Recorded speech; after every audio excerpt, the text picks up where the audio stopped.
امام شافعی رحمۃ اللہ علیہ سے امام ذہبی نے سیر اعلام النبلاء میں یہ بات نقل کی، کہتے ہیں کہ امام شافعی رحمۃ اللہ علیہ نے کہا الاصل قرآن او سنہ، دین کی اصل یا تو قرآن ہے یا سنت ہے، فَإِن لَمْ يَكُنْ، اگر سنت نہ رہے یا قرآن نہ رہے، فَقِيَاسٌ عَلَيْهِمَا، قرآن اور سنت نہ ہونے کی صورت میں ان پر قیاس کیا جائے گا۔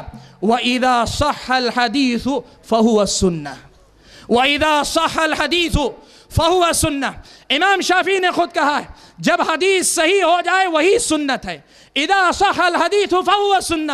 یہ امام ذہبی نے سیر اعلام النبلاء میں امام شافعی سے نقل کیا۔ اس کا مطلب یہ ہوا کہ سنت شافعی مسلک کی، حنفی مذہب کی، مالکی مذہب کی یا امام احمد بن حنبل کے مذہب حنبلی کی مہر کا نام نہیں، نبی کی حدیث ثابت ہو جائے وہی خود سنت ہے، یہ امام شافعی رحمۃ اللہ علیہ نے کہا۔ اتنا ہی نہیں، امام شافعی نے الرسالہ کے اندر، الرسالہ امام شافعی کی مایہ ناز تصنیف، اس میں امام شافعی رحمۃ اللہ علیہ فرماتے ہیں یقبل الخبر فی الوقت الذي يثبت فيه وإن لم يمضي عمل الأئمة بمثل الخبر الذي قبلوه، کہا خبر یعنی حدیث اگر ثابت ہو جائے تو اس حدیث کو فوراً لے لیا جائے گا، اگرچہ اس حدیث کی موافقت میں، مطابقت میں کسی عالم کا، علماء کا قول ہم کو نہ ملے۔ اور میرے بھائی سنو، امام شافعی نے خود لکھا ہے الرسالہ امام شافعی کی مایہ ناز تصنیف، اور جو نسخہ میرے پاس ہے اس نسخے کے مطابق جلد نمبر 1 400 صفحہ نمبر 420 پہ یہ بات ہے۔ امام شافعی نے لکھا، کہا کہ خبر جب ثابت ہو جاتی ہے، جس وقت ثابت ہو اسی وقت لے لی جاتی ہے۔